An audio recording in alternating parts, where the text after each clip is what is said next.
পারতেছি না বেশি, তারও দুই একটা কথা বলতে হবে। হারুয়ালছড়ি ইউনিয়নের ৯ নং ওয়ার্ড কর্তৃক আয়োজিত কর্মী সভায় সভাপতি হিসেবে আছেন জাহিদুল্লাহ সাহেব। আমাদের মধ্যে উপস্থিত আছেন ফটিকছড়ি উপজেলা বিএনপির সম্মানিত সদস্য সচিব জহির আজম চৌধুরী।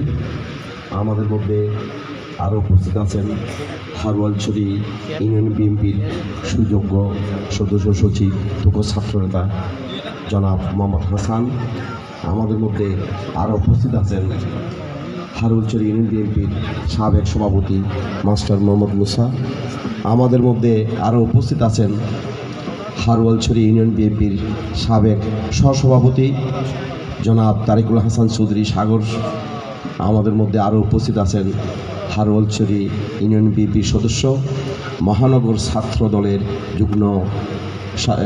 যুগ্ম সম্পাদক অ্যাডভোকেট ইয়াকুব আলী সিফাত। আমাদের মধ্যে উপস্থিত আছেন ফটিকছড়ি উপজেলা ছাত্রদলের যুগ্ম সাধারণ যুগ্ম আহ্বায়ক সাংবাদিক নেতা সাইফুদ্দিন সাহেব। আমাদের মধ্যে উপস্থিত আছেন হারুয়ালছড়ি ইউনিয়ন ১ নং ওয়ার্ডের সহসভাপতি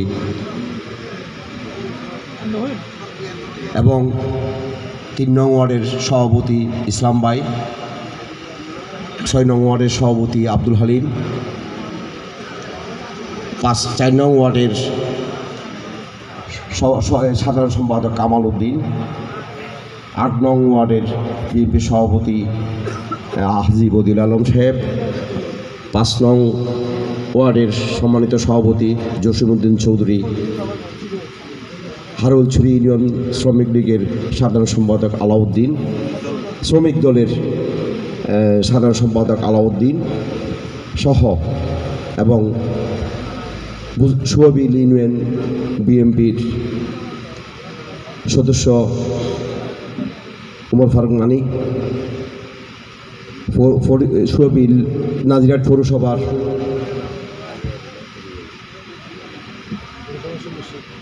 বিএনপি সদস্য কাজী নোমান সাহেব, সুয়াবিল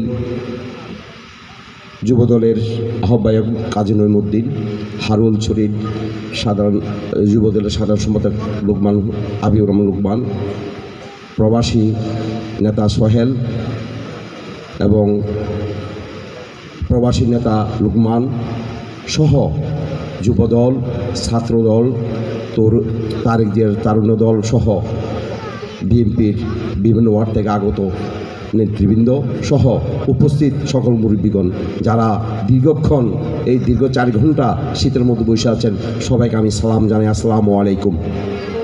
আমাকে বলে দেওয়া হয়েছে আমার সময় খুব কম, তারপর আমি ২-৪টা কথা বলবো। আপনারা জানেন এই হারুয়ালছড়ির মাটি বিএনপির ঘাঁটি। আমরা যখন যে কোনো একটা জাতীয় নির্বাচন আসলে, সুষ্ঠু নির্বাচন হলে এই হারুয়ালছড়িতে ধানের শীষ প্রতীক নিয়ে বিপুল ভোটে জয়লাভ করে, কি বলেন ঠিক না? এই হারুয়ালছড়িতে বর্তমানে কোনো আওয়ামী লীগের দূষণ নিয়ে, আওয়ামী লীগ নিয়ে বিএনপির কোনো সভা করতে হবে? কোনো আওয়ামী লীগ লাগবে আমাদের সবার জন্য? তাহলে বুঝতে হবে কুকুরে যখন ঘাস খায় তখন কুকুরের পেট খারাপ হয়েছে, এটা আপনাকে বুঝতে হবে। আপনারা জানেন এই হারুয়ালছড়িতে খুব বেশিরভাগ মানুষ বিএনপি করে। যারা বিএনপি করে এরা খুব সভ্য লোক, শান্ত লোক, ঠিক না? আপনারা দেখেছেন দীর্ঘ 16 বছরে শেখ হাসিনার আওয়ামী লীগের দোসররা আমাদেরকে ঘরে থাকতে দেয় নাই, আমাদেরকে চায়ের দোকানে পর্যন্ত বসতে দেয় নাই, দিছে? প্রতিটা মানুষকে যারা বিএনপি করত এদেরকে নানাভাবে নির্যাতন করেছে। এবং আমাদের কিছু যারা নামধারী, দলের নামধারী বা আমাদের দলের সমর্থক বিভিন্ন পদে ছিল, এরা ওই আওয়ামী লীগ দূষণ নিয়ে এরা খুব দিব্যি আরামে দিন কাটাইছে, ঠিক না? আজকে যদি তারা বলে আমরা বিএনপি, আপনি মানবেন? যারা আওয়ামী লীগ থেকে সুবিধা নিয়েছে, আওয়ামী লীগের সাথে কাজ করেছে, আওয়ামী লীগের হাতে হাত রেখে কাজ করেছে, এরা সকল সুবিধাবাদী, ঠিক না? যদি বিএনপি হতো, বিএনপির প্রত্যেক নেতা কর্মীর খবর রাখতো। আপনাদের খবর রেখেছে? সুতরাং আমরা ওই আওয়ামী দূষণদের থেকে আমরা দূরে থাকব, যাতে তারা আমাদের দলের মধ্যে ঢুকে আমাদেরকে ক্ষতি করতে না পারে, আমাদের দলে বিশৃঙ্খলা সৃষ্টি করতে না পারে। আপনারা দেখেছেন এই স্বৈরা শাসক, স্বৈরাচারী ফ্যাসিস্ট আওয়ামী লীগের বিরুদ্ধে দীর্ঘ 16 বছর বিএনপির নেতাকর্মীরা বিভিন্নভাবে সংগ্রাম করেছে। অনেক নেতাকর্মীকে জেলে ঢুকেছে, অনেক নেতাকর্মীকে হত্যা করে লাশ গুম করে ফেলেছে। জানেন এটা? ঠিক এ আওয়ামী লীগ পালানোর পর তারা বিভিন্ন রূপে বাংলাদেশে বিশৃঙ্খলা সৃষ্টি করার চেষ্টা করতেছে। একবার রিক্সা লীগ, এখন হচ্ছে ইসকন লীগ। আমি একটা ছবিতে দেখেছি আমাদের পার্শ্ববর্তী এলাকার শিমুলদর ওই ইসকন মিটিংয়ে গিয়া নেতৃত্ব দিচ্ছিল, ঠিক না? তাহলে আপনার বুঝতে হবে আমরা 24 আগস্টে স্বাধীন হলেও আমাদের সজাগ থাকতে হবে, আমরা সতর্ক থাকতে হবে, আমরা ঐক্য থাকতে হবে। আপনারা জানেন কোনো বিশৃঙ্খল সমাজ, বিশৃঙ্খল জাতি এরা কোনো সফলতা অর্জন করতে পারেনি, পারছে? ঠিক আমরা ঐক্য থাকতে হবে, আমাদের মধ্যে কোনো দ্বিধাদ্বন্দ্ব নেই, কোনো বিরোধ নেই, আমরা আমাদের মধ্যে কোনো বিদ্বেষ নেই, আমাদের মধ্যে সহনশীলতা থাকতে হবে। আমরা প্রতিহিংসা নয়, আমরা প্রতিযোগিতা করতে হবে। কারণ প্রতিযোগিতা না করলে কোনো নেতা সৃষ্টি হবে না, হবে? কারণ এই কর্মী সভা করার কারণ হচ্ছে নেতা সৃষ্টি করার জন্য। কারণ আজকে এখানে যে 100, 150, 200 জন যারা আসছেন, এরা বাড়িতে বলে আসছেন আমরা বিএনপির মিটিংয়ে যাচ্ছি। তাহলে আপনারাও আসছেন, আপনাদের পরিজন যারা আছে তাদেরকে তো বলে আসছেন না? তাহলে আজকে বুঝতে হবে এই পাটিয়ালছড়ি স্কুলের মাঠে প্রায় 200-250 লোক হয়েছে।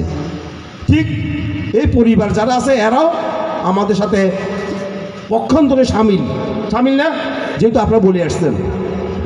আমি কথা বেশি বলবো না, একটা কথা মনে রাখবেন, আমরা এখন আওয়ামী লীগ শাসন থেকে আমরা মুক্ত হয়েছি, দেশ ধ্বংসের দ্বার প্রান্তে। যেখানে যাবেন যান, যে প্রতিষ্ঠানে যাবেন যান, এখানে আওয়ামী লীগরা লুটপাট দুর্নীতি করে ধ্বংস করে দিচ্ছে, ঠিক না? ব্যাংকে যান, বিচার বিভাগে যান, প্রত্যেক জায়গায় এরা এদের লোক বসাইছে, এ থেকে Z পর্যন্ত এদেরকে পরিষ্কার করে আমরা একটা সময় লাগবে, আমরা আগামীতে একটা নির্বাচন হবে, আমরা সবাই ঐক্যবদ্ধ থাকব। ঐক্যবদ্ধর মাধ্যমে আমাদের জাতীয়তাবাদী দল বিএনপির যারা ধানের শীষে নির্বাচন করবে তাদেরকে আমরা মনে প্রাণে আমরা তাদেরকে সমর্থন দিয়ে সহযোগিতা করে আমরা নির্বাচিত করে আমাদের দলকে রাষ্ট্রীয় ক্ষমতায় আনব, ঠিক কিনা? সুতরাং আপনারা সতর্ক থাকবেন যাতে আওয়ামী লীগের কোনো দূষররা এখানে আমাদের দলে ফিরতে না পারে। আমাদের কোনো নেতাকর্মীকে যদি কোনো প্রকার হুমকি টুমকি দেয়, আমাদের সদস্য সচিব হাসান সাহেব বলেছে আমাদেরকে জানানোর জন্য, আমরা তার দাঁত ভাঙ্গা জবাব দিব। আমাদের কোনো নেতা কর্মীর উপর যদি কোনো প্রকার হুমকি দেওয়া হয়, আমরা তার দাঁত ভাঙ্গা জবাব দিব। আপনারা নির্ভয়ে, আমরা অনেক ভয়ে ছিলাম, দীর্ঘদিন আমরা রাজপথে হাঁটতে পারিনি, আমরা লুকিয়েছিলাম, বিভিন্নভাবে জীবনযাপন করেছি অনেক অতি কষ্টে। এখন আমরা স্বাধীন, আমরা এই স্বাধীনতা ভোগ করার জন্য বিএনপিতে কোনো চাঁদাবাজ নেই, কোনো দুর্নীতিবাজ নেই, কোনো সন্ত্রাসী নেই, আছে? আমরা একটা সভ্য দল, সভ্য মানুষের দল। আমরা এই বিএনপিকে আমরা যদি সমাজের তারেক জিয়ার যে 31 দফা যদি আমরা সমাজের মধ্যে এটা বিলিয়ে দিতে পারি, অবগত করতে পারি, তাহলে রাষ্ট্র হবে একটা সুন্দর রাষ্ট্র বিনির্মাণ হবে। আমি যারা কষ্ট করে এই প্রোগ্রাম করেছে তাদেরকে আমি আমার ব্যক্তিগত পক্ষ থেকে, হারুল চর ইউনিয়ন বিএনপির পক্ষ থেকে ধন্যবাদ জানাচ্ছি, মোবারকবাদ জানাচ্ছি। এবং যারা অনেক কষ্ট করে আজকে এই দীর্ঘক্ষণ এই আমাদের সবাই উপস্থিত হয়েছেন, সবাইকে আমি আমার ব্যক্তিগত পক্ষ বিএনপির পক্ষ থেকে আমি আপনাদেরকে সালাম জানাচ্ছি এবং অভিনন্দন জানাচ্ছি, কৃতজ্ঞতা জানাচ্ছি। বাংলাদেশ জাতীয়তাবাদী দল দীর্ঘজীবী হোক, শহীদ জিয়া অমর হোক, তারেক জিয়া অমর হোক। উনি বীরের বেশে দেশে বাংলাদেশে এসে যাতে আগামী রাষ্ট্রনায়ক হতে পারে, আমরা সবাই ওনার জন্য অপেক্ষায় আছি এবং বিএনপির জন্য সবাই একমত থাকবো, ঐক্যবদ্ধ থাকবো, এই বলে আমি সবাইকে অভিনন্দন জানিয়ে আমি আমার বক্তব্য শেষ করলাম। আসসালামু আলাইকুম।